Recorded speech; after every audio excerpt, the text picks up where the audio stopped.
Muy buenas tardes para todos y todas. Es un honor acompañarlos el día de hoy y llegar a sus hogares para celebrar este momento tan importante para la Agencia de los Estados Unidos para el Desarrollo Internacional y Activoca. Hoy más que nunca reconocemos que uno de los principales retos que enfrenta Colombia es generar mayor confianza entre las personas, hacia sus vecinos, hacia las instituciones, hacia los medios y el sector privado. En el medio de la difícil situación que se vive en todo el mundo, se hace más necesario que nunca fortalecer los lazos de empatía y solidaridad para recuperarnos personal, mental y económicamente. La confianza es un factor clave para el desarrollo de cualquier país, no solo en términos de convivencia entre ciudadanos, sino para su crecimiento económico. En Colombia, el desarrollo está ligado no solo a la generación de oportunidades de inclusión económica y social, sino también al compromiso con la reconciliación, donde el diálogo, la confianza y el empoderamiento de las personas y de sus organizaciones como agentes de transformación social son y serán factores fundamentales. La metodología Decido Ser del programa Alianzas para la Reconciliación se convierte en una herramienta para que cada individuo pueda desarrollar dichas habilidades y pueda desde su vida diaria aportar un grano de arena a la reconciliación nacional. El cambio comienza por cada uno de ustedes y es la suma de esas pequeñas transformaciones como se consiguen los cambios estructurales que todos buscamos. Agradezco mucho a Deloitte y el Social Progress Index por este reconocimiento a Decido Ser. Esto nos llena de energía para seguir logrando cambios de percepciones y actitudes de más y más colombianos y sumar más voluntades a la creación de una Colombia unida.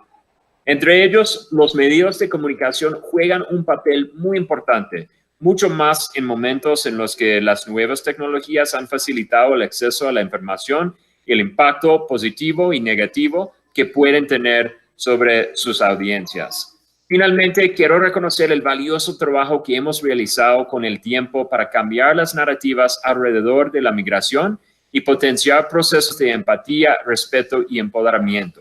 Agradezco a los más de 170 periodistas que en diferentes regiones participaron del proceso y los animo a que en cada palabra y cada nota que generan incorporen esos aprendizajes. Muchísimas gracias.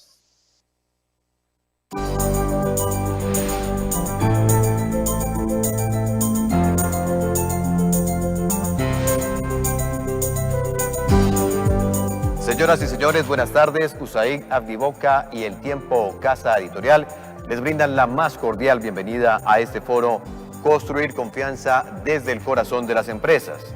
Un espacio concebido para analizar de mano de los expertos el impacto que tienen las metodologías para el cambio social cuando se aplican en ámbitos empresariales. Los invitamos a comentar en redes sobre el contenido de este foro con las etiquetas numeral Somos Parte, numeral Confío y numeral Decido Ser. En el foro podremos escuchar y encontrar el testimonio y la experiencia de las personas que han conocido Decido Ser, la metodología para el cambio social de Activoca, a través de la cual conoceremos la importancia de estas herramientas para impactar de manera positiva en lo que Deloitte llama Índice de Progreso Social. Este tema cobra real importancia para recomponer la confianza en momentos de incertidumbre, en los que, según las cifras de la Superintendencia de Sociedades, existe un inventario de 2.788 procesos de insolvencia en todo el país y se prevé que entre junio y julio haya un aumento. Y para cerrar, contaremos con la participación del invitado internacional Íñigo Retolaza, facilitador de procesos de cambio y aprendizaje social, quien nos hablará sobre los cambios institucionales y las dimensiones del cambio social. Este foro se realizará en el marco del programa de Alianzas para la Reconciliación de USAID y Activoca, que promueve alianzas transformadoras orientadas hacia la generación de oportunidades económicas y sociales en las que participen el sector público, el privado y, por supuesto, la sociedad civil, bajo un enfoque reconciliador que incluye el reconocimiento del pasado como instrumento movilizador, el abordaje psicoemocional y la inclusión de los diferentes segmentos poblacionales más vulnerables.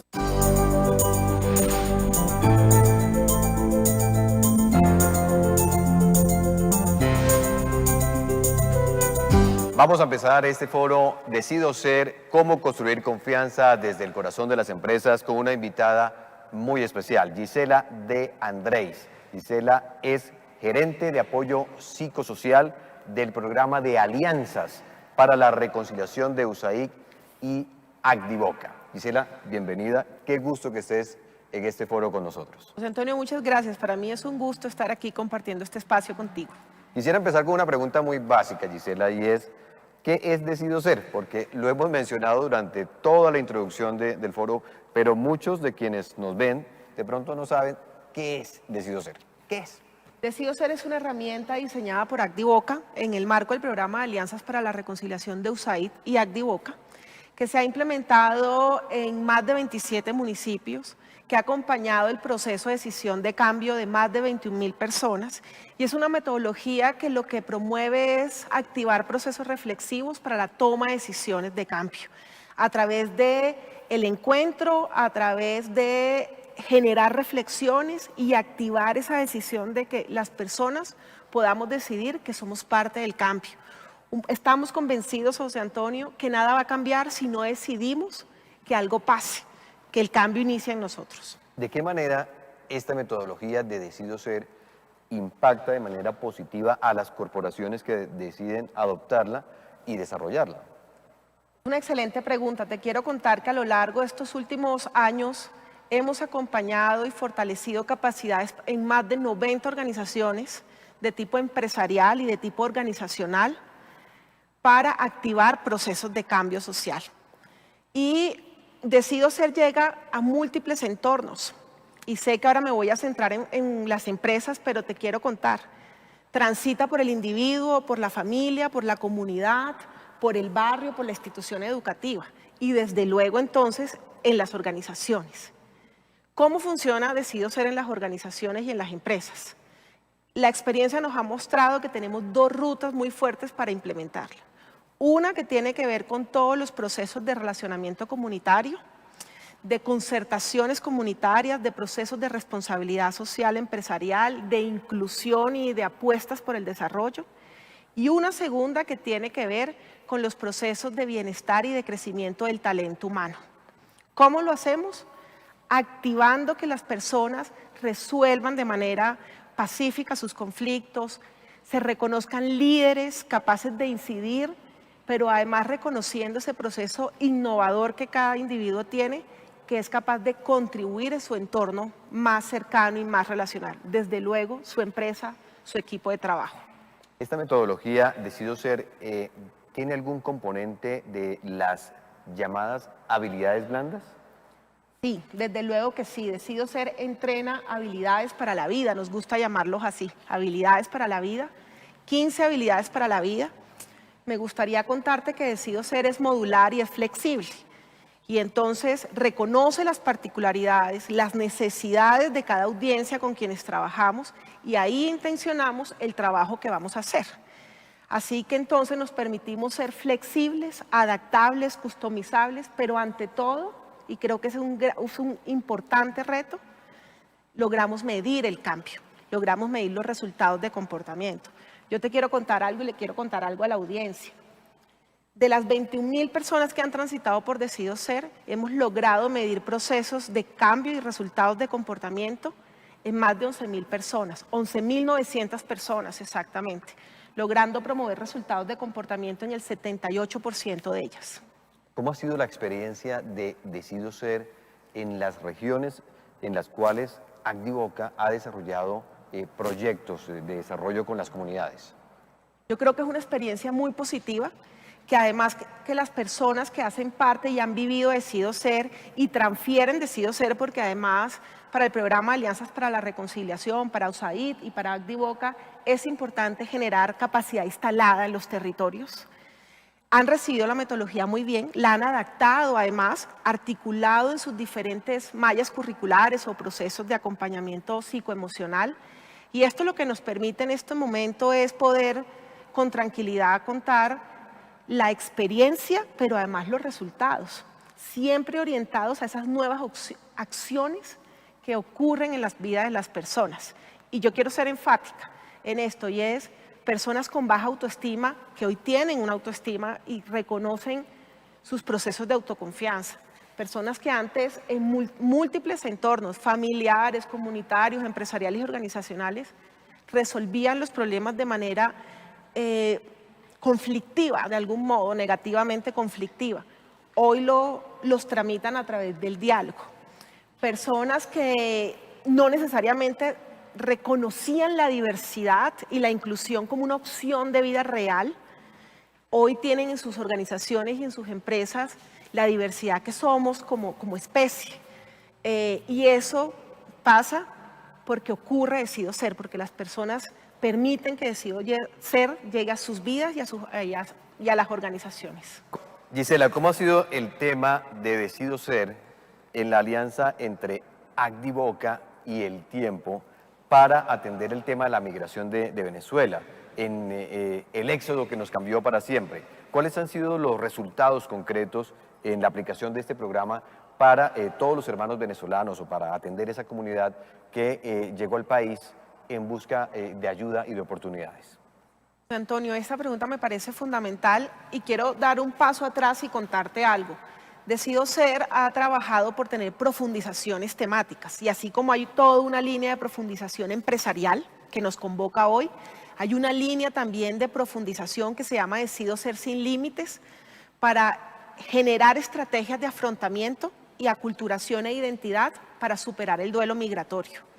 Y en el marco de esa estrategia hemos venido trabajando en alianza con ustedes en diversos territorios de Colombia, del proyecto de Alianzas para la Reconciliación, para activar justamente esos procesos reflexivos en los periodistas de cómo narrar el éxodo, de cómo narrar la migración, pero además siempre reconociendo el proceso humano y la decisión de vida de cada una de las personas migrantes y retornadas, pero también el reto de las poblaciones y las comunidades de acogida.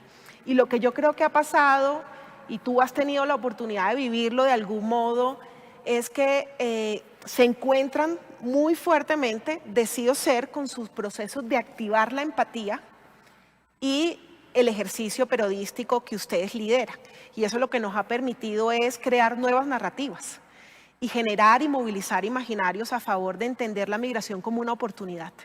¿Ha servido Decido Ser y estas nuevas narrativas en mitigar el impacto de la posible xenofobia que se haya podido crear alrededor de este flujo migratorio desde Venezuela? Estoy segura que sí, porque lo que hemos hecho con el proyecto es justamente generar una pedagogía de la migración y el retorno como oportunidad en los territorios, como oportunidad de vida, como oportunidad de articular identidades e historias de vida. Y en ese sentido, sin duda, yo creo que hemos logrado avanzar en disminuir no solamente la xenofobia, sino la parofobia. Muy bien, Gisela, muchas gracias por la participación en este foro y por todas las explicaciones y aportes que has hecho en el mismo. Esperemos que en otra oportunidad también podamos compartir con todos quienes ven este foro las experiencias que tenemos con Acdivoca, con USAID y con el diario El Tiempo. Muchas gracias. A ti, José Antonio, y a toda la audiencia. Gracias. Ahora le damos la bienvenida a Andrés Mompotes, subdirector del periódico El Tiempo, quien también tiene una visión muy particular sobre los resultados de este programa Decido Ser en el marco de la migración, el éxodo que nos cambió para siempre. Andrés, bienvenido. Esta alianza de Acdivoca, USAID y El Tiempo ha sido muy enriquecedora para todos. Nos permitió entender lo que estaba pasando en las regiones y nos permitió compartir experiencias del tiempo, compartir todo lo que tiene que ver con el aprendizaje nuestro alrededor del periodismo, de cómo construir narrativas que ayuden a fortalecer un futuro mejor para todos. Esa metodología de Decido Ser, aunada al talento de la casa editorial que yo represento, nos permitió ir a esas regiones, escuchar, pero llevar también ese mensaje de cómo cuando se narra, se titula, se escribe una historia sobre Venezuela, sobre la migración venezolana, las palabras tienen poder. Y cuando las palabras tienen poder, pueden cambiar conciencias, pueden ayudar a entender las cosas de una mejor manera. El lenguaje es fundamental en la construcción de narrativas nuevas para entender los procesos que están ocurriendo en un país o para evitar que haya problemas de prejuicios, de discriminación. Cuando fuimos a las regiones, a través de esta metodología nos encontramos con muchas voces que en su momento no sabían, que eran conscientes que la titulación de algún tema, de la manera en la que se usaba una palabra, podía generar impactos negativos en la manera de entender un proceso tan importante como una migración como esta. Una migración que va a ser definitiva para nuestro futuro, pero que nos permite encontrarnos como colombianos y venezolanos hermanos. En ese contexto, nosotros logramos y pudimos llevar a esas regiones experiencias de escribir una buena titulación, pero además experiencias de contextualizar. La contextualización es muy importante porque la migración no afecta por igual a todas las regiones. Todas se impactan de forma distinta. La contextualización permite entender que lo que estamos viviendo ahora es casi un ciclo de la formación tradicional de los países, porque Colombia tuvo una migración hacia Venezuela hace unas décadas y los colombianos también tuvimos procesos de migración que en sus momentos fueron muy duros porque había discriminación en otros países. Entender eso es muy importante para vivir el momento que ahora nos enfrenta. También esa contextualización nos permite poner y nos permitió poner a disposición de las regiones, de los periodistas de las regiones, herramientas digitales para poder generar una mejor información, para poder hacer una mejor visualización de datos, para poder que ellos tengan todos esos instrumentos que permiten contar mejor la realidad, apropiarse de esa realidad y convertirla en una herramienta de futuro. Y además nos permitió desde acá mostrar cómo las crisis se pueden convertir en oportunidades. Todo depende de cómo se cuenten y todo depende de cómo el periodismo sea responsable frente a eso. Andrés, gracias por acompañarnos. Ahora damos paso al segundo conversatorio del foro denominado Deloitte se alía a el cambio con propósito. En este espacio contamos con la participación de Jorge Múnera Durango, socio Deloitte Eslatán, y Claudia Restrepo Múnera, socio Deloitte Eslatán. Bienvenidos. Jorge, la primera pregunta va para ti. ¿Por qué es importante para una empresa como Deloitte el crear alianzas que permitan medir el índice de progreso social? Es importante porque Deloitte es una firma comprometida con generar impactos que sean significativos y que a la vez contribuyan a la excelencia de nuestra gente y de nuestros clientes. Por tal motivo, trabajar con aliados como el SPI o Social Progress Imperative, quienes son los encargados a nivel mundial de la medición de este índice de progreso social, era una elección obvia, natural, y la cual estaba direccionada a emplear los mejores mecanismos y metodologías para identificar el cambio en las poblaciones colombianas, que en este caso pues, fueron realmente intervenidas a través del programa Decido Ser. Ahora, Jorge, ¿por qué es importante para Deloitte o qué es el índice de progreso social para ustedes, corporativamente hablando? El índice de progreso social o SPI es un índice encaminado a medir el éxito de una sociedad o territorio desde un enfoque o perspectiva independiente, pero que a la vez sea complementaria de sus indicadores y resultados económicos. El índice tiene 3 dimensiones: necesidades básicas humanas, fundamentos de bienestar y oportunidades. Cada una de esas dimensiones cuenta con unos componentes e indicadores que permiten identificar las características socioambientales de una población o de un territorio. Asimismo, cuentan con 4 principios de diseño que permiten que sea una medición estructurada y completamente pertinente. Mide indicadores exclusivamente sociales y a la vez ambientales. Es holístico y es relevante para todos los países. Es aplicable y mide los resultados y no los esfuerzos. Estas características permiten que sea una herramienta práctica para quienes la implementen en políticas y programas que realmente impulsen rápidamente el progreso social. Claudia, me gustaría escuchar de tu parte qué significó para Deloitte el trabajar en este proyecto de evaluación del impacto de esta metodología Decido Ser. Este proyecto para nosotros como Deloitte fue un proyecto muy especial y digamos que lo que significó que fuera tan especial fue que tuvimos al inicio del ejercicio la posibilidad de recibir de primera mano una transferencia de la metodología a todo nuestro equipo de trabajo.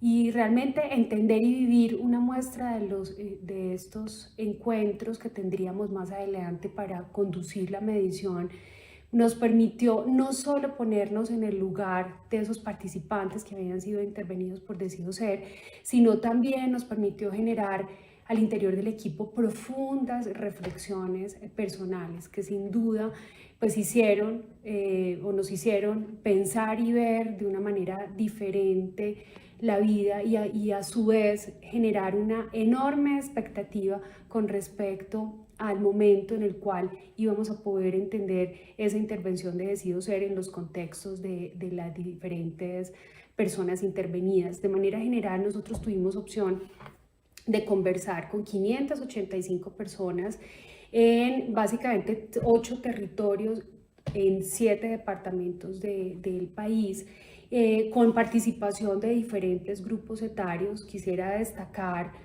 uno de ellos y fue el grupo de jóvenes y menores de edad que en suma representaron alrededor del 33% de esa población entrevistada.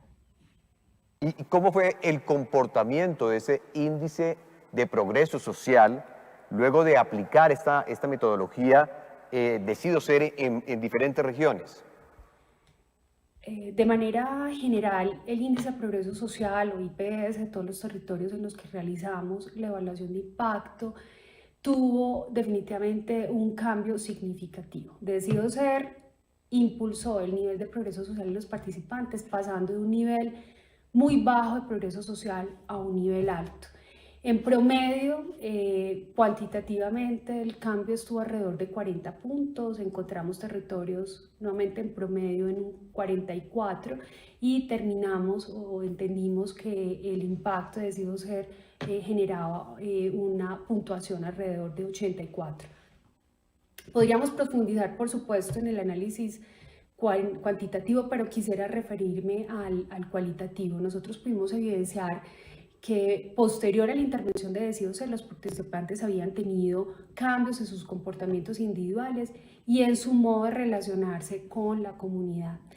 Resaltamos también que Decido Ser contribuyó a que los participantes percibieran un entorno seguro, y ese entorno seguro entendimos que ayudó a potencializar no solamente nuevos conocimientos técnicos, sino también a generar mejor recepción en torno a habilidades interpersonales. Destacamos también que Decido Ser logró o permitió generar espacios muy interesantes y recurrentes de reflexión, de toma de decisiones y por supuesto también de generación de cambios, no solamente individuales, sino también cambios colectivos. Finalmente, Claudia, ¿qué hallazgos lograron o tuvieron o identificaron al finalizar este estudio? José Antonio, aquí pues voy a vincular un poco la respuesta con la pregunta anterior también y lo que te contaba. A ver, nuestro equipo de trabajo tuvo la oportunidad de tener conversaciones con los participantes, como mencionaba, en las que no solo pudieron aplicar el índice, sino que también pudieron conocerlos y saber algo sobre cada una de sus historias de vida. Como parte de esas conversaciones, pues pudimos identificar cómo Decido Ser les dio herramientas para generar confianza en sí mismos y lógicamente en los demás, en su comunidad, pero a la vez entendiendo que muchas de esas historias de vida tuvieron o representaron momentos de gran esfuerzo, de sacrificio y en muchos de ellos de un inmenso dolor. La parte, digamos, positiva de esto es que identificamos que Decido Ser fue determinante en poder sobrepasar esas adversidades que vivieron y poder de alguna manera abrazar su pasado y tener unas condiciones como de aceptación y sacar lo mejor de ellos para sobrepasarlas, aprender de ellos y igualmente tener un aprendizaje colectivo. Vimos de verdad jóvenes muy empoderados, llenos de sueños, son mujeres dueñas de su vida, de sus decisiones, a algunos líderes con ganas de comerse el mundo y de ayudar a todos los demás a tratar de cambiar sus contextos, sus entornos, sus historias, y comunidades con familias unidas, también luchando por ser mejores seres humanos, por generar una mejor educación para sus hijos y definitivamente dispuestos a hacer un cambio significativo en sus vidas. Decido Ser definitivamente no solo tuvo un impacto positivo y un cambio definitivamente en las personas que nosotros entrevistamos, sino que esto representó un cambio muy positivo en nuestro equipo de trabajo. El poder, digamos, hacer una conexión desde una metodología teórica, técnica, y poder hacer la aplicación en la realidad con unas comunidades, con las condiciones que comentamos, pues realmente nos llevaron a hacer no solamente o a tener un resultado concreto del proceso, sino también generar haber identificado una transformación en quienes participaron en esta intervención de Decido Ser, pero también una transformación muy importante en nuestro equipo de trabajo. Así que totalmente agradecidos de lo que significó los resultados de este acompañamiento de Decido Ser. Agradecemos a Jorge Múnera y a Claudia por su participación y aportes. Finalmente nos acompaña Íñigo Retolaza, facilitador de procesos de cambio y aprendizaje social. Íñigo nació en el País Vasco, España, y tiene 25 años de experiencia internacional en la facilitación de procesos de acompañamiento personal a actores sociales, aprendizaje y cambio organizacional, y diálogo entre múltiples actores inmersos en contextos de conflicto sociopolítico y diversidad sociocultural. A lo largo de los años ha vivido en diversos países y continentes, mayoritariamente en América Latina, asesorando y trabajando con comunidades indígenas campesinas, grupos sociales marginados, organizaciones no gubernamentales y donantes internacionales, así como empresas privadas y gobiernos. Fue asesor del Programa de las Naciones Unidas para el Desarrollo en América Latina, donde facilitó diversos procesos de diálogo multiactor en la región. Buenas tardes. Los colegas y las colegas de ACDI, Boca y el periódico El Tiempo me han pedido que comparta algunas reflexiones, algunas ideas, algunos criterios con respecto a procesos de cambio en las organizaciones, en concreto organizaciones empresariales. Antes de entrar al detalle, yo quisiera hacer una pequeña reflexión general, ¿no? Entendiendo que estamos en Colombia, en el contexto colombiano, y el rol de las empresas y las organizaciones empresariales en la promoción del desarrollo sostenible en Colombia, en el caso concreto. Hoy en día hay un cambio de paradigma con respecto al rol de la empresa. La empresa siempre ha sido un motor y es un motor y seguirá siendo un motor de desarrollo en toda sociedad. Pero también es cierto que hoy en día, si miramos la Agenda 2030 de las Naciones Unidas y los Objetivos de Desarrollo Sostenible, a las empresas se les da, al sector privado en general, se le da un valor muy grande en términos de ayudar a promover un modelo de desarrollo más sostenible en términos sociales, económicos y medioambientales. Muchos de los conflictos que viven hoy en día distintos países, Colombia no es una excepción, tienen que ver con la competencia sobre los recursos naturales que se utilizan para producir riqueza, para generar empresas y generar desarrollo económico. Colombia también es un país donde ha sufrido, al igual que el País Vasco, en el caso, hablando desde aquí, ha sufrido eventos de violencia, episodios de violencia tremendos a lo largo de décadas. Eso ha generado una cultura ciudadana, una cultura institucional, una cultura empresarial, pues que ha sido condicionada, si no determinada por el conflicto. Entonces también las empresas tienen un rol, ¿no?, en ayudar a generar una ciudadanía, unos valores ciudadanos, pues más promotores de la construcción de paz, de una cultura de paz, una sociedad más solidaria, una sociedad donde avanzamos en acortar las brechas de desigualdad que a veces genera la propia dinámica empresarial. No solo, pero también a veces. Entonces, este es un poco el marco donde nos movemos también, ¿no? Porque toda empresa está inmersa en una sociedad, no es ajena a ella, está permeada por una serie de elementos culturales, sociales, históricos, ¿no? Y eso lo tenemos que tener en cuenta a la hora de avanzar en generar cambio y desarrollo sostenible en un país a través de la actividad empresarial. Entonces, de alguna manera, en la misma medida que una sociedad va cambiando constantemente, de igual forma e intensidad es recomendable también que las empresas y las organizaciones de esa sociedad vayan cambiando y adecuándose a los nuevos tiempos. En este caso, en el contexto colombiano.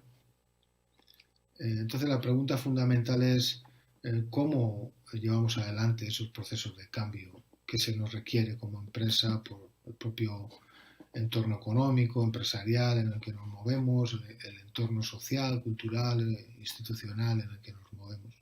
¿Cómo fomentar esos procesos de cambio de una manera no violenta, de una manera co-creativa, dialógica, más horizontal en las organizaciones? Yo quiero compartir un modelo, hay muchos, hay muchísima bibliografía al respecto, pero quisiera compartir un modelo que es el que muchas veces yo utilizo, tanto para procesos de cambio interno en las organizaciones como para procesos de cambio social, diseño e implementación de iniciativas de cambio social. Digamos que es un modelo basado en 4 grandes dimensiones, ¿no? Tenemos la dimensión, las voy a enunciar, las voy a explicar. Como veremos, son interdependientes, no es que una vaya antes que la otra, eso el contexto lo determina, pero digamos que tenemos una dimensión, por ejemplo, estructural, las estructuras de una organización, los procedimientos, los mecanismos, los procesos organizativos, la reglamentación, el modelo organizativo, el marco estratégico, las políticas organizacionales. Todo eso tiene que ver con la estructura de una organización, lo que le da forma a una organización. Tenemos otra dimensión que tiene que ver con lo cultural entendido como aquellas maneras de pensar y maneras de comportarse que un grupo de personas tiene dentro de una organización, ¿no? Las maneras de pensar y de organizarse colectivas, compartidas por un grupo de personas en el marco de una organización. En esta organización las cosas son así, ¿no? Esa pregunta es una pregunta cultural, es una afirmación, cultural. No, aquí hacemos las cosas así, ¿no? A menudo esa manera de hacer las cosas así requiere cambios, ¿no? Entonces, tiene una dimensión cultural, colectiva, en todo proceso de cambio en una organización. Tenemos otra dimensión de cambio que tiene que ver con lo relacional, la manera en que unas personas se relacionan dentro de una organización, bien entre ellas individualmente o equipos de personas que se relacionan con otras personas en una organización. Equipos de trabajo, equipos de prospección, equipos de producción, equipos de marketing, departamentos, toda la cuestión relacional. A veces estas relaciones son más de corte competitivo por la naturaleza empresarial, a veces son más de corte colaborativo por necesidades en términos de generar y crear nuevos productos, nuevas maneras de trabajar, nuevos procedimientos que hay que instalar, generan distintos tipos de relaciones, ¿no? A veces el cambio que se desea tiene que ver con cambiar algún tipo de relaciones, las relaciones de poder, por ejemplo, dentro de una organización, dónde se decide quién decide qué, aspectos de poder. A veces tiene que ver con organizaciones, muchas organizaciones nacionales e internacionales ya tienen equipos multiculturales. Distintas culturas e identidades interactúan dentro de la organización, generando un tipo de relación u otra, generando fricciones, generando malentendidos, generando complementariedades, colaboraciones inusuales, todo el aspecto relacional. Y tenemos también una dimensión, que es la dimensión personal, que es individual, es interna, la persona dentro de una organización, el profesional, la profesional dentro de una organización, el individuo, la individuo de una organización, y sus maneras de pensar, sus aspiraciones, sus miedos, sus resistencias a los procesos de cambio, el apego que tiene a ciertas creencias y no otras, su paradigma de cómo funciona el mundo, su autoestima, su capacidad de empoderarse, la relación que tiene con sus diversas partes dentro, la personal, la profesional, el jefe, la jefa, el miembro de un grupo de trabajo. Hay distintas partes dentro de una persona también que están interactuando en todo el proceso de cambio en la medida que se avanza en él. A veces se activan más unas maneras, unas partes internas de la persona, a veces se activan otras. Todo esto lo tenemos que tener en cuenta a la hora de invitar, sugerir, promover, empujar a la gente a cambiar una serie de maneras de hacer dentro de una organización o un equipo de trabajo. Entonces, estas son las 4 dimensiones de cambio que, como vemos y como podemos imaginar, operan de distinta manera y se relacionan de distinta manera, depende del contexto donde se dan esos procesos de cambio y dependiendo también del objetivo. Si nosotros queremos cambiar la estructura de una organización porque necesitamos instalar otra cultura, pues se desarrolla un tipo de estrategias. Si necesitamos cambiar las maneras en que la gente se relaciona en nuestra organización porque necesitamos que las relaciones sean o más competitivas o más creativas o más colaborativas o más descentralizadas en la toma de decisión, pues entonces tanto la estructura como el trabajo con los liderazgos va a ser de una manera y no de otra. Si necesitamos cambiar una cultura organizativa, a veces empezamos por cambiar una serie de estructuras que permiten, en nuestro supuesto de cambio, generar otro tipo de comportamientos y relaciones, lo cual redunda positivamente en el cambio de cultura. Como vemos, hay distintas entradas, ¿no? Hay distintas entradas.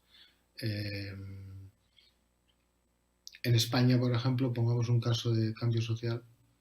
En España era un país donde se fumaba en todo lado, en los bares, en los restaurantes, en el ámbito privado, en el ámbito público, espacios públicos. Se podía fumar en cualquier lado. Eso era necesario cambiarlo por temas de salud y por temas de economía y por convivencia, y el gobierno en su momento sacó una ley que limitaba los espacios donde se podía fumar en lo público y en lo privado. De alguna manera alteraba la cultura española del tabaquismo y sugería el crear otro tipo de cultura, ¿no? Esto generó una serie, como podéis imaginar, una serie de tensiones en las relaciones entre la gente. Los no fumadores empezaron a interpelar más a menudo y de manera más pública a los fumadores cuando se incumplían las normativas con respecto al tabaco y las zonas de fumar.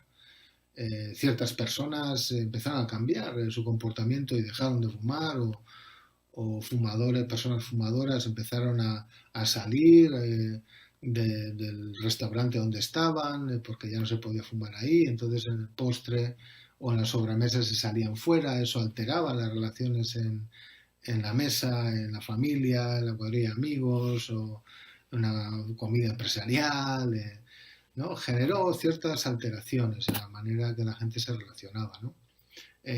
Pero poco a poco se fue cambiando esa cultura a partir de una apuesta estructural, una apuesta de política pública, con su presupuesto, con sus interrelaciones con otras políticas públicas en otros sectores del gobierno y de la sociedad.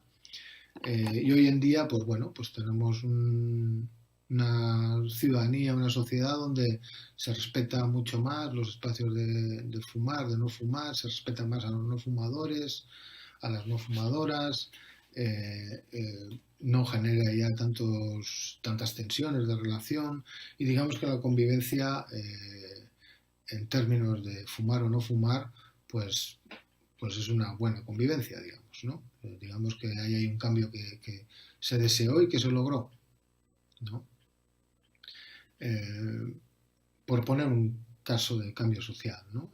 También, digamos, a nivel de empresas, organizaciones empresariales, organizaciones con un objetivo concreto, sea económico, cultural o social, también ocurre de la misma manera y operan de la misma manera estas 4 dimensiones. Por ejemplo, si yo quisiera tener en mi organización pues una organización más abierta o más horizontal o donde se redistribuye un poco más la toma de decisiones para permitir que sea más ágil y más flexible y permeable a los contextos en los que se desarrolla la empresa, proveedores, clientes, usuarios, entes reguladores, generadores de opinión, empresas de comunicación, pues también se necesita generar una serie de cambios. Puede ser que yo cambie estructuras dentro de la organización para hacerla más horizontal, más dialógica, más colaborativa, instalo procesos y procedimientos y sistemas de incentivo que ayudan a que se pueda cambiar esa cultura que tal vez por ser demasiado autoritaria o vertical pues no nos permite desarrollarnos de la manera en que nos queremos desarrollar en el ámbito económico productivo empresarial y entonces esas estructuras van dirigidas a cambiar la cultura de la organización. Para ello muchas veces se trabaja con pequeños equipos de gente, de líderes, liderazgos dentro de la organización que se juntan en pequeños grupos de trabajo, pilotan, hacen prototipos, prueban a pequeña escala esos cambios o modelan como equipo a otros equipos y a otras entidades de la organización esos cambios que se quieren instalar para generar una nueva cultura organizacional a partir de otro tipo de estructura. Y a menudo, como todas y todos sabemos, los procesos de cambio en las organizaciones generan muchísimas resistencias. Hay gente que quiere cambiar, hay gente que no entiende por qué hay que cambiar, si esto funciona bien o a ellos les funciona bien. Hay gente que por inercia sigue haciendo las cosas de la misma manera, sin cuestionarse, y nadie les cuestiona y tampoco tienen que ser cuestionados. Hay otros que buscan esos cambios porque entienden que en este caso, como el ejemplo, una organización empresarial más horizontal donde sus empleados, sus funcionarios pueden desarrollar de una manera más creativa todo su potencial humano y profesional, pues celebran este tipo de estructuras, este tipo de dinámicas de relación orientadas al cambio de una cultura organizacional. Entonces, como vemos, esas 4 dimensiones operan tanto a nivel social como a nivel organizativo. En todo proceso de cambio con un objetivo determinado y claro, ¿no? Por ejemplo, si tuviéramos que pensar un ejemplo concreto, pues ahora mismo podríamos pensar qué procesos de cambio tengo que instalar en mi empresa, en mi organización, de cara al COVID-19, de cara al coronavirus y todos los cambios estructurales que nos demanda la normativa, la ley, pero también el propio contexto. Eso supone un cambio cultural de muchas organizaciones, las maneras de hacer, mucho teletrabajo, mucho menos trabajo presencial, grandes cambios culturales en las organizaciones, ¿no? Esto puede suponer cambios en las relaciones de las personas en la organización y también pues, puede suponer resistencias o cambios en la manera en que una persona entiende el negocio, se relaciona con otros, aporta a la cultura, obedece o promueve esas nuevas estructuras, todo lo que es lo personal, ¿no? En lo personal también entra la emocionalidad de la persona y en este caso el coronavirus es algo a tener muy en cuenta. Entonces, como vemos, este marco nos ayuda a nosotros a identificar un poco posibles estrategias que podemos utilizar dentro de un plan de cambio organizacional, ¿no? Ahora, ¿cómo operamos, ¿no? ¿Cómo aprendemos y desaprendemos en un proceso de cambio, teniendo en cuenta estas 4 dimensiones como un elemento que nos puede ayudar a diseñar estrategias de cambio, planes de cambio organizativo? Para terminar, yo quería dejar ahí 4 preguntas fundamentales en todo proceso de aprendizaje y desaprendizaje.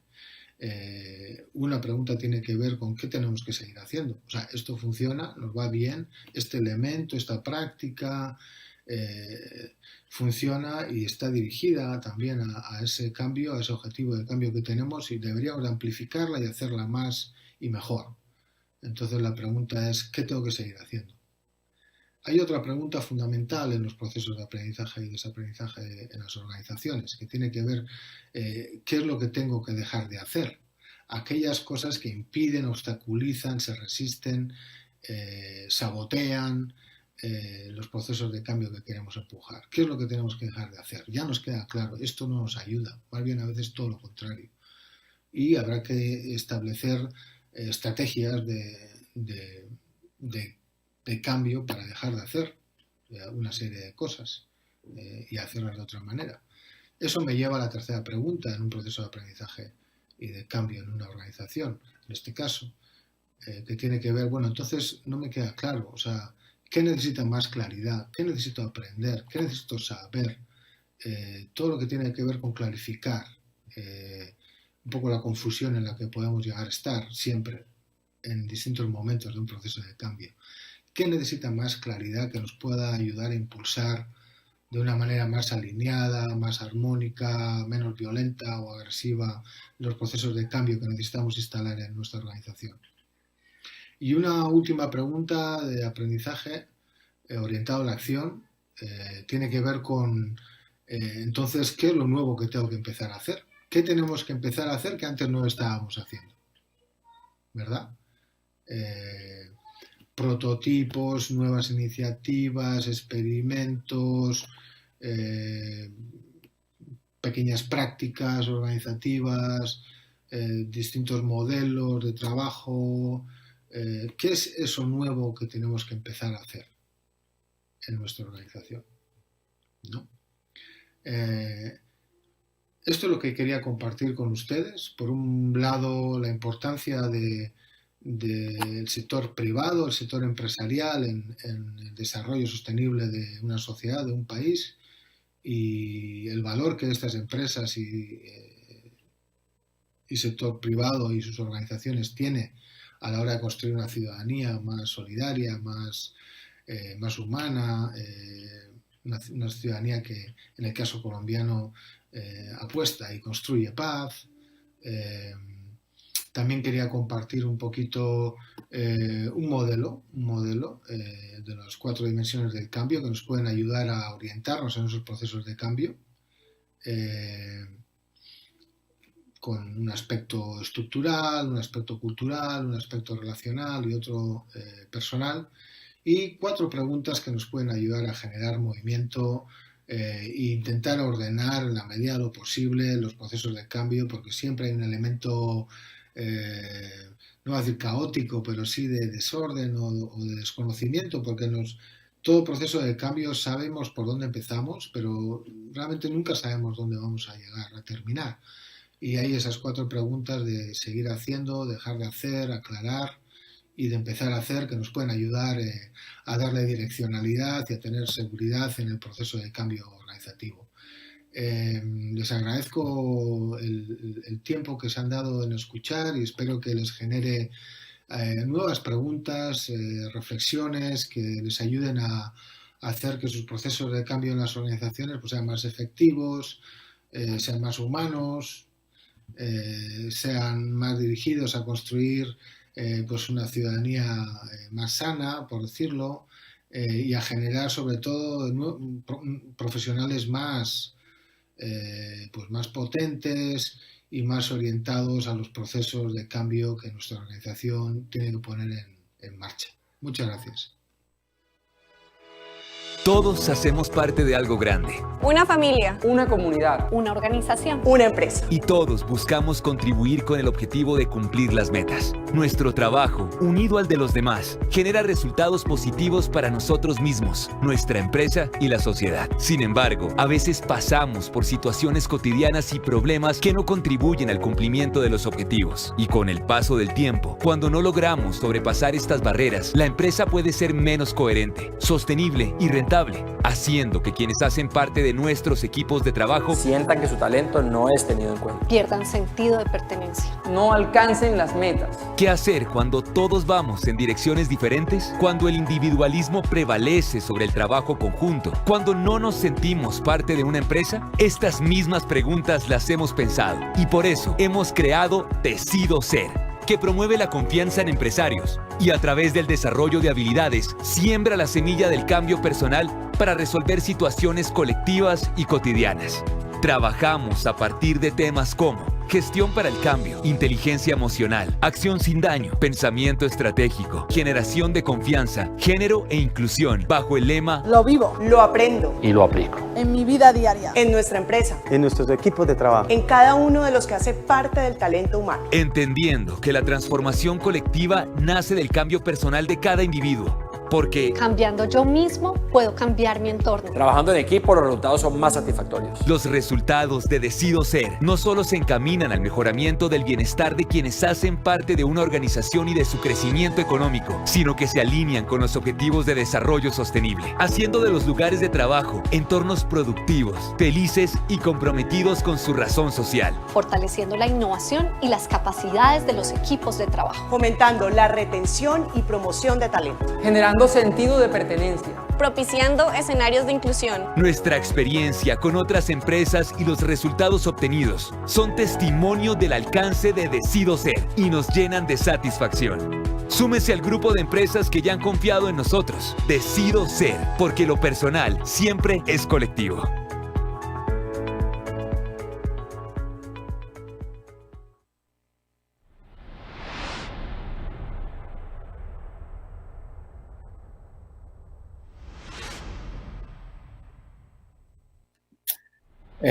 Bueno, vamos a verle las preguntas, a ver qué están saliendo de las preguntas. La primera pregunta era: ¿qué comportamiento estoy haciendo bien como miembro de mi empresa o mi organización? ¿Qué debo continuar haciendo? Aquí una gran palabra que sale en el medio, en grande, sale compromiso. Y a mí me surge la pregunta: ¿qué es lo que hace que una persona se comprometa en una organización con el proyecto de la organización, ¿no? Y eso nos conecta un poquito con el tema cultural y con el tema estructural de una organización, o sea, el entorno y las prácticas de la organización. ¿Qué hace que una persona se quiera comprometer con esos objetivos organizacionales, que le genere un sentido de pertenencia, ¿no? Por un lado, los procedimientos, por un lado, los sistemas de incentivo, por un lado, que crea realmente en que ese es un espacio para la persona también. Aquí yo me puedo desarrollar como profesional y como persona. Entornos de confianza, seguridad, que yo me sienta segura en esta organización. Hay cuestiones ahí que hablan de respeto, el trabajo, y hay un elemento que yo estoy viendo aquí importante, que es el tema de escuchar, ¿no? Que aparece en esta nube tan linda que están ustedes produciendo, el tema de escuchar, ¿no?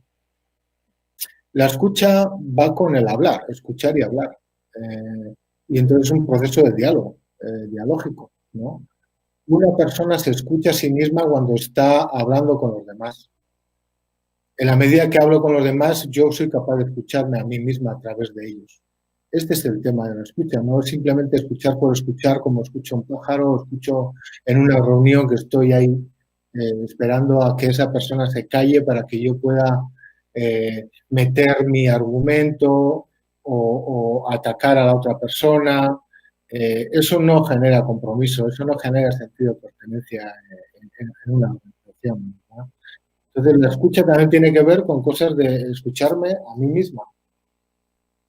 Cuando yo estoy en una reunión, cuando estoy en un proyecto, cuando estoy queriendo proponer una propuesta, me escucho a mí misma, ¿cómo me siento yo dentro? Estoy nerviosa, creo en lo que yo puedo llegar a hacer, cómo, si yo soy una persona que estoy dirigiendo un proyecto, estoy dirigiendo un equipo, ¿cómo escucho yo a mi equipo?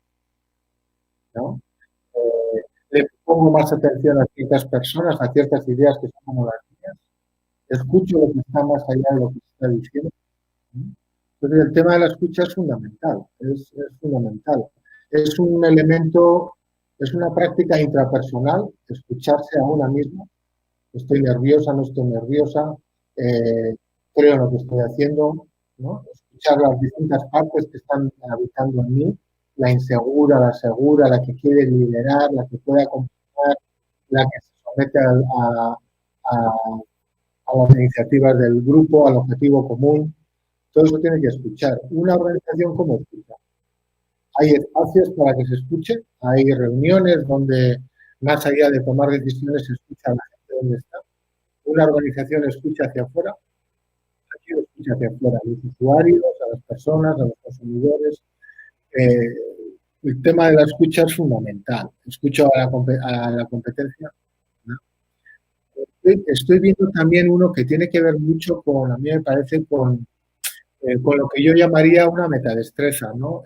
Metadestreza entendida como actitudes, comportamientos y creencias. Ese conjunto hace a lo que es una metadestreza, ¿no?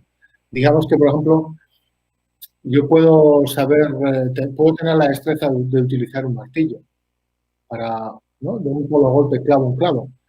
Pero yo puedo usar un martillo para romperle la cabeza a alguien o para construir algo que aporte a la comunidad. Entonces, una metadestreza muy grande que aparece aquí, que yo creo que es muy importante también en las organizaciones empresariales, es el tema de la resiliencia.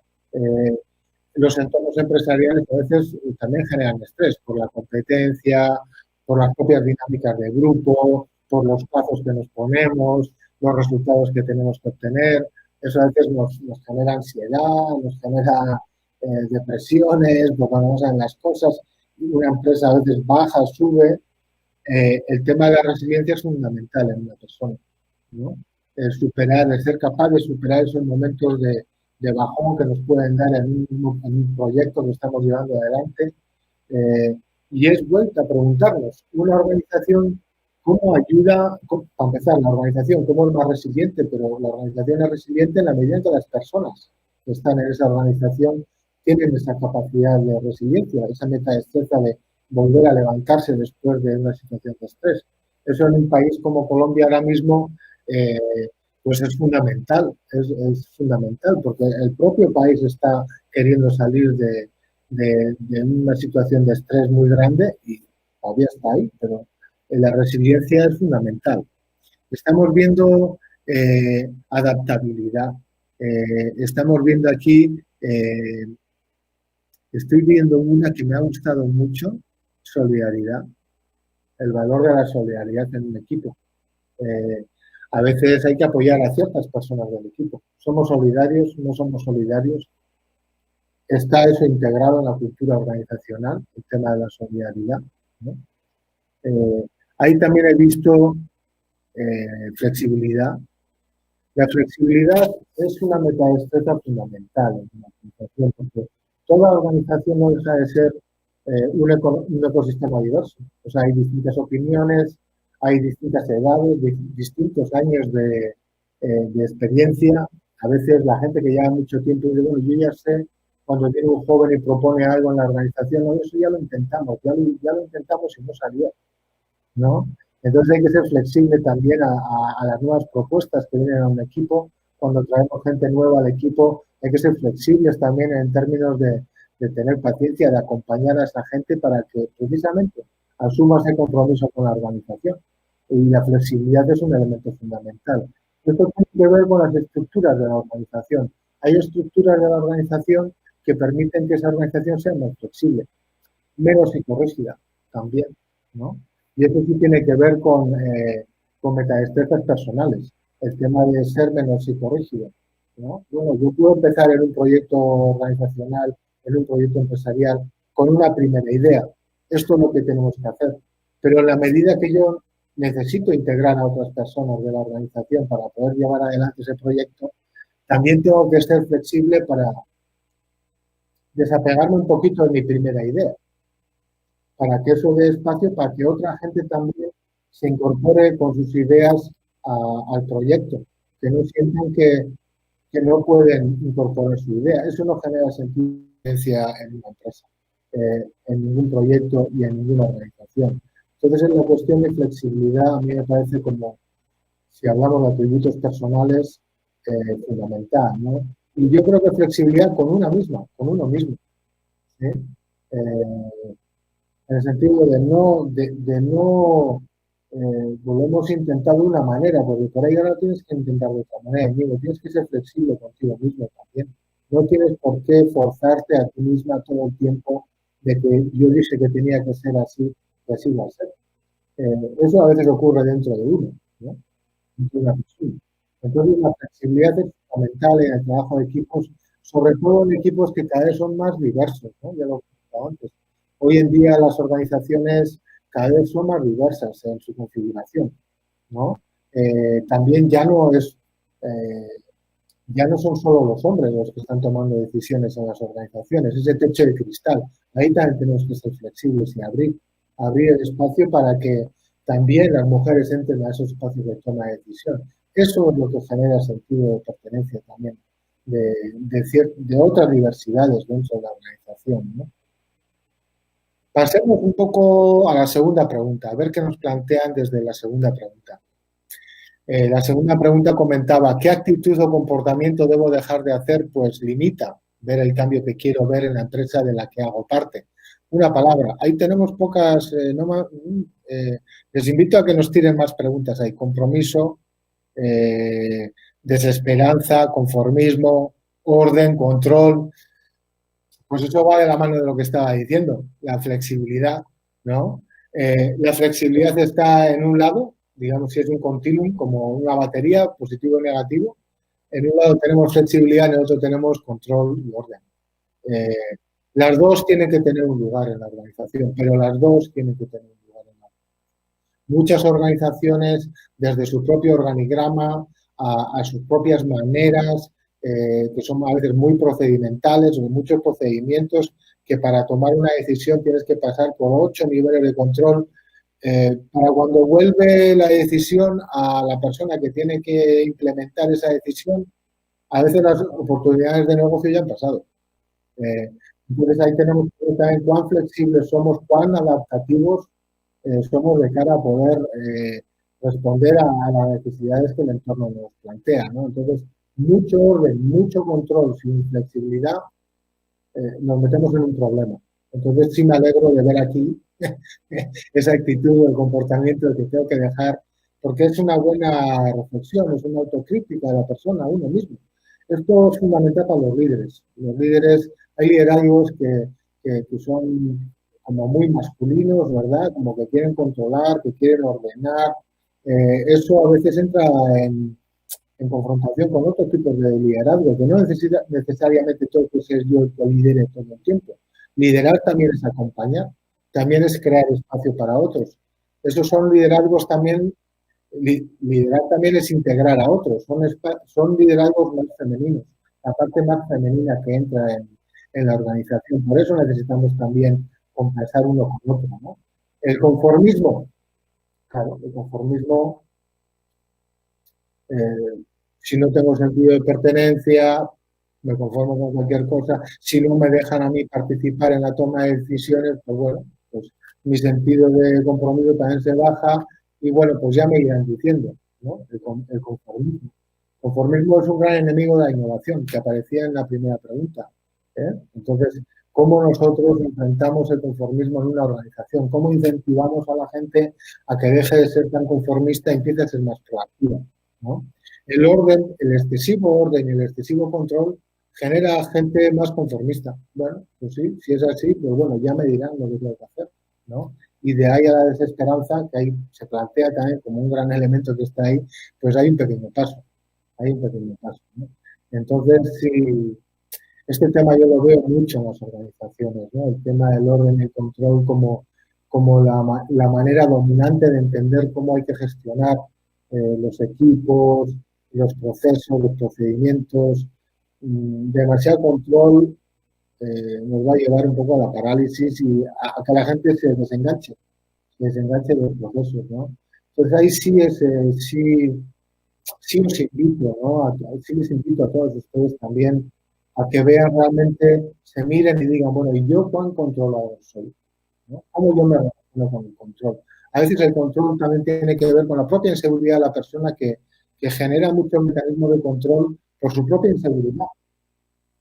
Y lo proyecta hacia afuera, esa inseguridad interna, el intrapersonal que estábamos hablando antes, lo proyecta hacia afuera, que es lo relacional, ¿verdad? Con control, con querer controlarlo todo, porque dentro está siendo inseguro y no está pudiendo controlarlo adentro. Pero son proyecciones que lanzamos hacia afuera. Esto hay que tenerlo muy en cuenta en términos de psicología del trabajo y cómo se gestionan los equipos. En ese sentido, sí. Yo os invito a que planteemos organizaciones cada vez más flexibles también, donde la flexibilidad tiene un espacio, el mercado se mueve rápido, la diversidad dentro de las organizaciones es cada vez mayor, los procesos de cambio cada vez se aceleran más, aquello que nosotros le dimos mucho orden, mucho control, mucho procedimiento, cada vez nos puede obstaculizar muchísimo en los procesos de cambio, porque hay una parte de la organización que quiere controlar, así se siente segura en su inseguridad. Este es un gran enemigo de la innovación y los procesos de cambio de las organizaciones. Si os parece, podemos pasar a la tercera pregunta. No sé si tenemos alimentada la tercera pregunta. La tercera pregunta nos plantea otro gran reto. ¿Qué nuevo comportamiento voy a adoptar para lograr el cambio que quiero ver en mi empresa? No sé si la tenemos ahí la pregunta alimentada.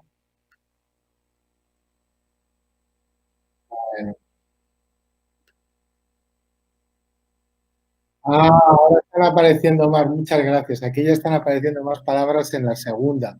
¿Qué actitud y comportamiento debo dejar de hacer?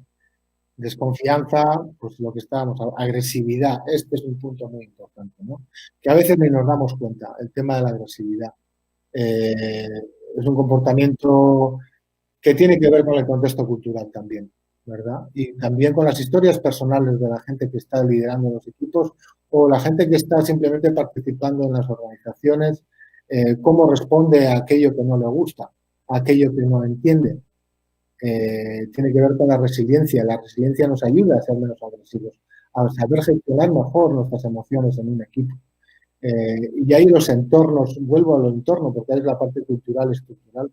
¿Qué entornos generamos para que la comunicación sea menos agresiva, sea una comunicación no violenta? Donde yo digo, mira, cuando tú has hecho eso, yo me siento así, ¿no? Y yo necesito que lo gestionemos de esta manera y por lo tanto te propongo esto. Esa es una manera de comunicar menos violenta a aquella que es más reactiva y más agresiva. Entonces ahí vamos teniendo en cuenta un poquito también cómo nosotros comunicamos, ¿no? La comunicación menos violenta, no violenta. Un gran reto en las organizaciones, ¿no? Veamos a ver qué nos dice la tercera pregunta, ¿no? ¿Qué nuevo comportamiento, ¿no? voy a adoptar para lograr el cambio que quiero ver en mi empresa? Aquí quiero hacer un comentario sobre qué entendemos por comportamiento, porque comportamiento a veces lo entendemos solo hacia afuera, el interpersonal, el relacional que estábamos comentando anteriormente, la dimensión relacional, pero el comportamiento es también hacia adentro. Yo cómo me comporto con mis diversidades internas. ¿Les doy espacio? ¿No les doy espacio? Margino unas partes de mí. Ah, no, aquí yo no soy madre, aquí yo solo soy directiva, ¿no? Ah, no, aquí solo soy profesional. No, yo aquí no soy otras identidades que tenemos dentro de nosotros, padre, hijo, hermano, amigo, de por ahí puedo estar voluntario en una organización social, puedo estar incorporado en innovaciones sociales. En la empresa a veces esas otras dimensiones se ven un poco marginadas, ¿no? Entonces, ¿cómo yo me comporto dentro de mí en esta organización? Estas distintas partes en mí, la del miedo, la miedosa, la insegura, la que quiere liderar, la que quiere pertenecer, ¿no? Todo esto es comportamiento, no es solo hacia afuera, también es hacia adentro. en mi diversidad interna, ¿verdad? Entonces ahí estamos viendo la decisión de actuar, qué genera, qué ayuda a que una persona se decida actuar. Eso es un tema de entorno y es un tema de sistemas de incentivos. ¿Qué incentivos genera esta organización para que la gente pase del conformismo que estábamos viendo antes a querer actuar, a tomar esa decisión de salir afuera y decir, bueno, yo quiero también a tomar decisiones aquí y en la medida en que a mí me integran en los espacios donde se toman las decisiones en la organización, yo también voy a animarme a actuar.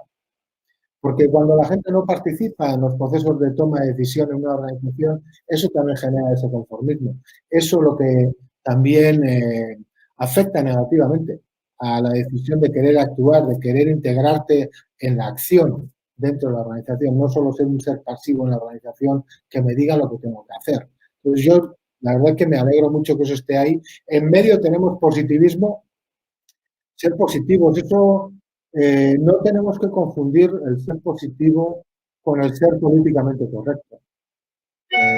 Porque a veces ser políticamente correcto lo que hace al final es que todo se mueva para que no se mueva nada. Entonces no confundamos ser positivo con ser polite.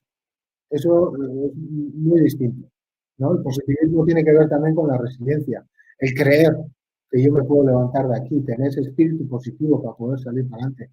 Entonces, lo ponen ustedes como gran nuevo comportamiento, yo les animo a que lo fomenten más, lo alimenten más, y eso es una señal directa a las organizaciones.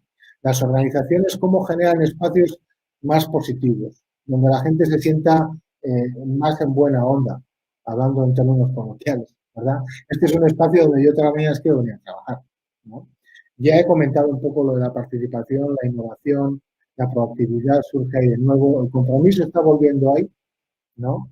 Hay un elemento de empatía. Mira, la empatía yo creo que también es un elemento muy importante y me alegro que salga ahí en una sociedad que ha sido dividida por la violencia durante tanto tiempo, ¿verdad? Distintos tipos de violencia. También hay una empatía en la diversidad. Es un país muy diverso, desde lo afrocolombiano a lo rural, lo urbano, las personas mayores, los jefes, los que son miembros de los equipos en las organizaciones.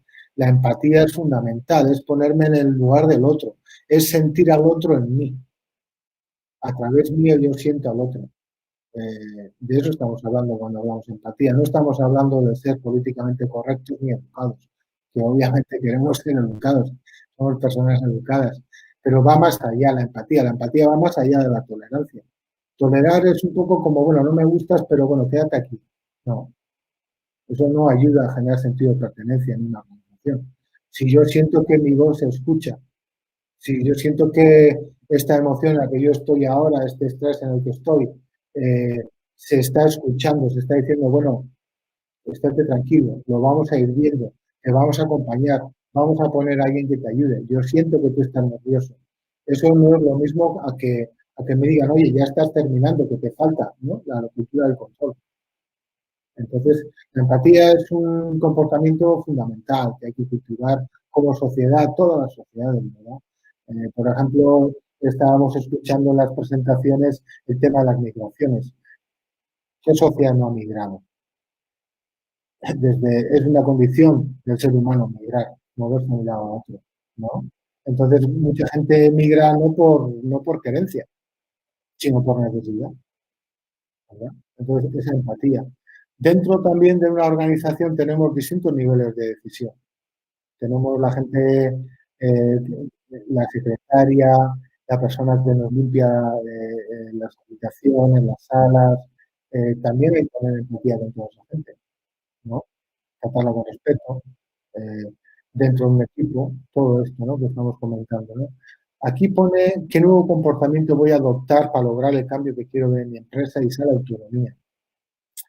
Esto es muy importante, porque eso tiene que ver con yo creer en mí mismo, ¿no? Yo ser autónomo, es creer que yo soy capaz de llevar adelante una pieza del trabajo y que yo lo puedo hacer por mi cuenta, no tengo que estar dependiente todo el tiempo de los demás. Eso también va con el tema del conformismo, ¿no? Yo la autonomía, déjenme, confíen en mí, qué entornos organizacionales generan esa autonomía, qué tipo de estructuras generan autonomía, por las que no están basadas fundamentalmente en el control. El control no genera mucha autonomía, lo que genera es conformismo, ¿no? Lo políticamente correcto, lo que diga el jefe, ¿no?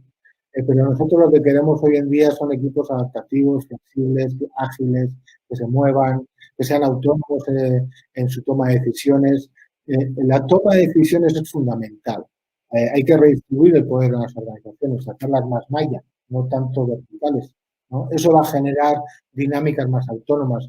Cuanto más acercamos la toma de decisiones a las personas que tienen que implementar esas decisiones, ahí se genera más autonomía. Ahí se genera más en yo poder creer que yo lo puedo hacer por mi propia cuenta, ¿no? La autonomía también es parte de un triángulo, ¿no? En una organización hay decisiones que se toman vía jerárquica, ¿no? De top-down. Así tiene que ser, algunas decisiones son así. Hay un plan estratégico, hay un plan de resultados, hay unas decisiones que se toman a cierto nivel presupuestario, estratégico, político, y hay otras que se van tomando más abajo. En la medida en que nosotros descentralizamos eso, eso ayuda a generar más autonomía. La jerarquía es una. Otra es la coordinación entre equipos. Esa es otra dinámica de relación. Una es la jerárquica, otra es la coordinadora, la que se coordina entre equipos, entre personas. Y la tercera es la autonomía. Con esas tres, nosotros podemos manejar unos buenos criterios de diseño organizacional en términos de relación y en términos de toma de decisiones, ¿no? Para que no sea tan vertical siempre. La cultura política latinoamericana, así como aquí también, o sea, ¿no? Hay una cierta tendencia en las organizaciones muy piramidales a que sean demasiado jerárquicas. Eso tenemos que transformarlo. Eso, la realidad hoy en día es mucho más compleja, es mucho más incierta. Necesitamos incorporar las energías, el sentido de pertenencia, lo tenemos que incorporar más en términos de las personas que están en nuestra organización, y la jerarquía a veces no ayuda mucho. El control excesivo tampoco ayuda a eso, ¿no? Vamos viendo a ver las preguntas del chat. Vamos a ver qué tenemos. Estoy mirando yo también aquí, ¿eh? Mira, aquí pone una, ¿cómo medir los tiempos de trabajo en el hogar? Bueno, eso va más a recursos humanos. Yo mismo lo estoy sufriendo porque ahora mira cómo estamos, en qué contexto estamos, ¿no? De tan terrible que es nuestro contexto. Vamos a ver aquí. Déjenme ver, ¿sí? ¿Cómo hacer? Dice, ¿cómo hacer? ¿Cómo romper el hilo de jefe como responsable de una empresa y de líder como la persona que genera el viento del curso positivo y productivo? Bueno, aquí hay una buena pregunta. ¿Cómo hacer que las personas crean y construyan liderazgo? Pues un poco alimentando todo esto, ¿no? Yo creo que la medida en que esto lo planteo como creer para ver y ver para creer, ¿no? El conformista es de aquellos que se ubican en el ver para creer, ¿no? Yo primero tengo que verlo para creerlo, a ver que me lo demuestre, ¿no? Ahí no hay mucho liderazgo. A esa gente hay que liderarla, hay que moverla. El que es ver para creer, ¿no? A ver que me lo demuestren, a ver que otros arriesguen, ¿no? Esa gente, pues la vamos a tener que ayudar, la vamos a tener que empujar, ¿no? Aquellas personas, actitudes, aquellos entornos que nos ayudan a nosotros a creer para ver, o sea, en la medida que yo creo en este proceso, en este proyecto, en esta organización, en esta empresa, en la medida en que yo creo en eso, voy a poder visualizar futuros proyectos, innovaciones en mi organización. Entonces, ahí lo que digo yo es querer para ver. Esos son los liderados que necesitamos en una organización. Gente que crea en la organización y que cree en lo que está haciendo y lo que puede hacer dentro de esta organización. Sea una empresa, sea una organización comunitaria, sea un órgano de gobierno, sea cualquier tipo de organización, ¿no? Entonces, en el ver para creer para mí es importante, ¿no? ¿Cuál es el papel de la coherencia? Bueno, pues, ¿qué quieres que os cuente? Pues ahí estamos. Por ejemplo, si yo veo en el ver para creer, y esto va directo a lo que estaba comentando, si yo veo que esas personas que a mí me están diciendo, eso ocurre mucho en los equipos, los jefes o las jefas, ¿no? Que nos dicen a nosotros qué tenemos, cómo tenemos que ser, qué es lo que tenemos que hacer, y no lo vemos correspondido en su comportamiento. Esto genera desapego organizacional. O sea, uno tiene que ser coherente en su prédica y en su práctica. O sea, los ingleses walking the talk, dicen, ¿no? Hablar lo que caminas, ¿no? Y caminar lo que hablas. Ese es el tema. Ahí, si esos liderazgos, digamos, ¿no? Que tenemos en una organización, en una empresa, don't walk the talk, no practican lo que predican, bueno, a mí me parece una falta de respeto para empezar al equipo, que le estoy exigiendo algo que yo no estoy dispuesto a hacer. Esos liderazgos los tenemos que revisar. Esas actitudes hay que revisarlas en una organización, ¿no? Y ahí sí lo podemos conectar con resultados, con evaluaciones 360, abrir el proceso de evaluación, ¿no? Que otras personas también me evalúen a mí en mi trabajo, cuán coherente soy en mi trabajo y crear espacios seguros, porque eso no es fácil plantearlo en una organización donde la gente no se siente segura para decir, mira, a mí me estás pidiendo hacer esto, pero yo no veo esa coherencia en ti. Entonces, ¿con qué autoridad moral se me está pidiendo a mí como miembro de un equipo, de una organización, que tome una serie de compromisos con la organización cuando los liderazgos yo no lo veo? Normal que la gente se desenganche de los procesos y diga, bueno, conformismo, bueno, vale, sí, mira, él tampoco lo hace. Y eso es como un virus que entra en la organización, ¿no? Porque como tú no lo haces, dices, pero no lo haces, pues yo tampoco. Y a mí no me vas a poder demandar que lo haga porque tú tampoco lo haces, ¿no? Y el otro lado de eso es el dicho, la sabiduría popular es tremenda, entre bomberos no se pisa la manguera. Como tú no lo haces y yo sé que tú no lo haces y tú sabes que yo sé que tú no lo haces, ni tú me critiques a mí ni yo te critico a ti. Y ahí estamos todos quietos parados. No, la organización no se va a mover para adelante. La organización no va a generar esa capacidad de autocrítica y autorreflexión que toda organización debe tener instalada para poder aprender y desaprender, ¿no? Desde el error, aceptar el error como un instrumento de aprendizaje y no como un juicio sumario que me hacen a mí en la organización, porque eso también inhibe la innovación. Hoy en día son contextos muy cambiantes, son contextos inciertos en los que nos movemos, mire dónde estamos ahora, ¿verdad? Y entonces todo eso inhibe la innovación también, ¿no?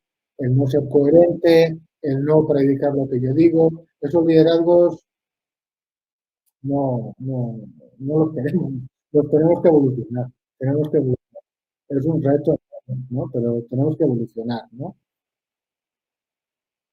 Sí. ¿Cómo lograr dejar de ser jefe y volverse líder? Bueno, pues ya lo he estado comentando, todas estas actitudes. Es un tema de actitudes, comportamientos y creencias. Y voy a parar un ratito en el tema de creencias. ¿Cómo entendemos ser un líder? ¿Qué es ser líder? Líder a veces es dejar que otros hagan. Eso también es ser líder.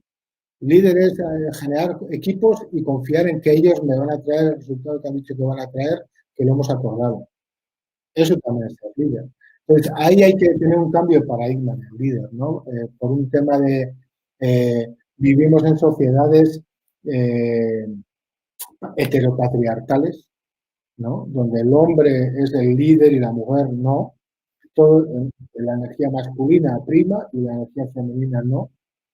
Pero la empatía también tiene que ver mucho con lo femenino, por ejemplo, ¿no? La solidaridad tiene que ver mucho con lo femenino. Lo colectivo también tiene que ver mucho con lo femenino. Entonces, tenemos que desarrollar un cambio de paradigma. ¿Cómo entendemos ser líder? Eso tiene que entrar desde las universidades y también en los procesos de inducción en cualquier organización, porque mucha gente viene con una concepción de liderazgo que en mi organización no me ayuda.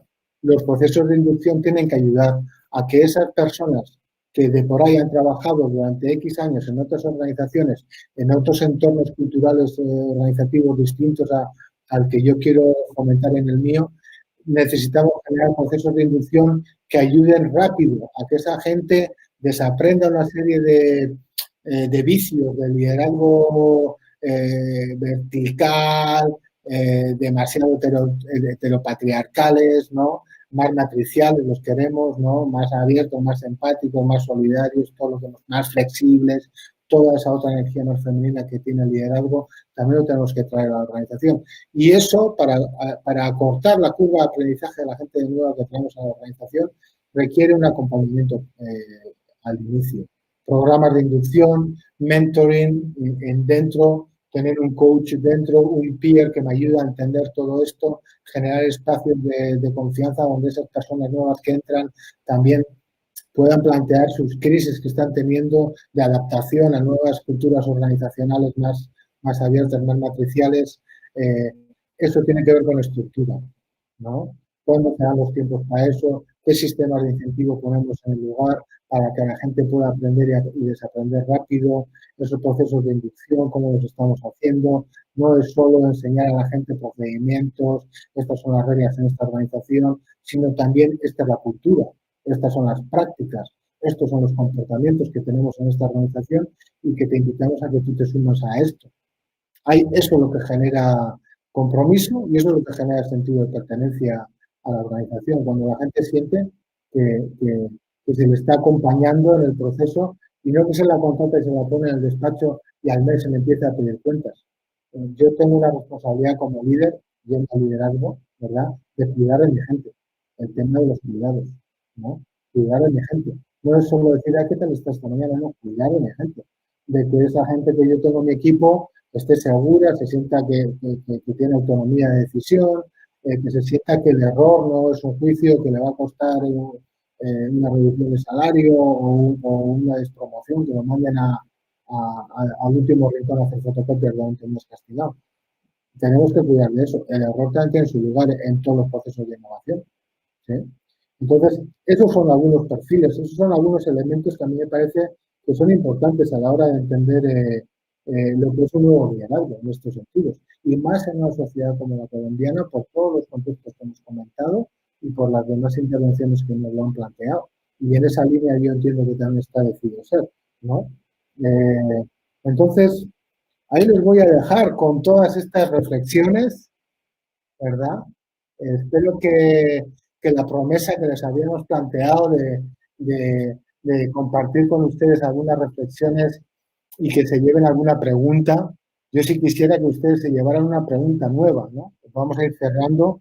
¿Qué pregunta os lleváis? ¿Qué pregunta os lleváis que queréis darle una vuelta estos días, este fin de semana o mañana con vuestros miembros de la organización? Yo les agradezco muchísimo a todas las personas que han estado con nosotros, con Agri, con Boca, con Deloitte, con el periódico El Tiempo, compartiendo pues estas reflexiones, este espacio de aprendizaje, y les deseo lo mejor en su quehacer diario. Buenas tardes, buenas noches aquí y que les vaya muy bien.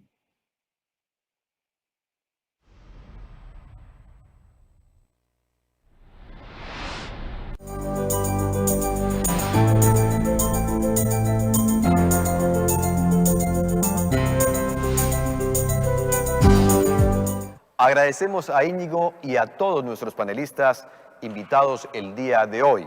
Con las reflexiones de esta última intervención, damos por terminado el foro Construir confianza desde el corazón de las empresas. Esperamos que con las conversaciones y exposiciones que aquí tuvimos hayan resuelto todas sus dudas sobre la importancia de establecer metodologías de cambio social en las empresas. En nombre de USAID, de Agdivoca y de Casa Editorial El Tiempo, les agradecemos haber estado conectados a este foro. Feliz tarde para todos.